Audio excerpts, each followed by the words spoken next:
Hello friends, now we discuss intext question 2.6। बेटा यहाँ पे एक रिएक्शन दी हुई है, ई नॉट सेल की वैल्यू, टेम्परेचर एंड पूछा है स्टैंडर्ड गिव्स एनर्जी एंड इक्विलिब्रियम कांस्टेंट। ठीक है, ये क्वेश्चन है हमारा। नाउ बेटा इसको चलिए सोल्व करते हैं। फर्स्ट बेटा delta G is equal to we know that minus N F E not cell. ठीक है, ये बेटा ई नॉट सेल की वैल्यू तो दी हुई है। F is a Faraday constant and N is a number of transfer electron. बेटा नंबर ऑफ ट्रांसफर इलेक्ट्रॉन देखो यहाँ पे ये इक्वेशन इसीलिए दी हुई है। चलिए यहां से बेटा फाइंड करते हैं। 2Fe3 प्लस, बेटा एक Fe3 प्लस एक इलेक्ट्रॉन एक्सेप्ट करके किस में कन्वर्ट हो जाता है, Fe2 प्लस में। तो बेटा यहाँ पे दो Fe3 प्लस है तो दो इलेक्ट्रॉन एक्सेप्ट करके दो Fe2 प्लस बन जाएंगे। ठीक है ना, बेटा आई में भी ऐसे ही देख लो। बेटा क्या करेगा, एक आई एक लूज करेगा, दूसरा आई दूसरा इलेक्ट्रॉन लूज करेगा, दो इलेक्ट्रॉन लूज करेगा। देखो बेटा यहाँ पे दो इलेक्ट्रॉन गेन हो रहे हैं और यहाँ पे दो इलेक्ट्रॉन लूज हो रहे हैं। ठीक है बेटा, यहाँ पे n is equal to 2, done, that is a number of transfer electrons.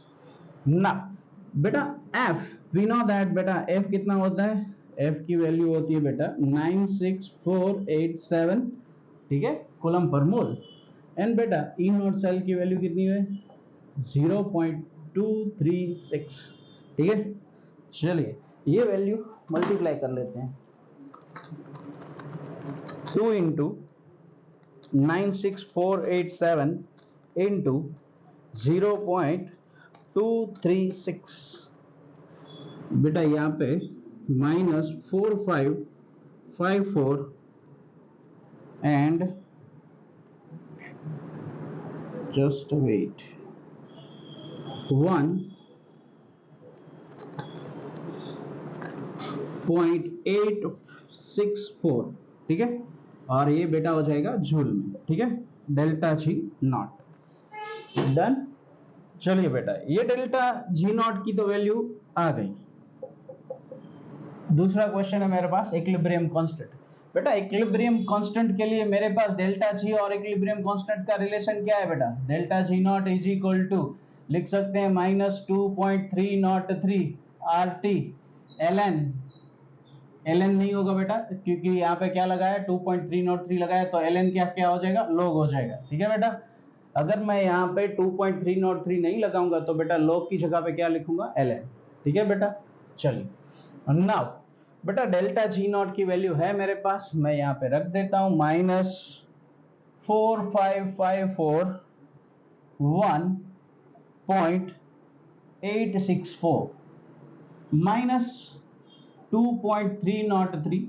बेटा आर की वैल्यू होगी 8.314 इंटू, बेटा टेम्परेचर देखो कितना दिया हुआ है 298, that is a 298 into log कैसी।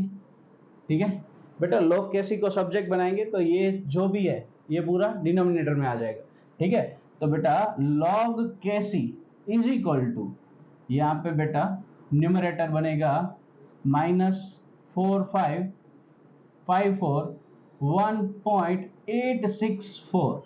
ठीक है, और बेटा इसको मल्टीप्लाई करके फिर डिनोमिनेटर में लेके आते हैं। ठीक है, 2.303 मल्टीप्लाई 8.314 मल्टीप्लाई 298।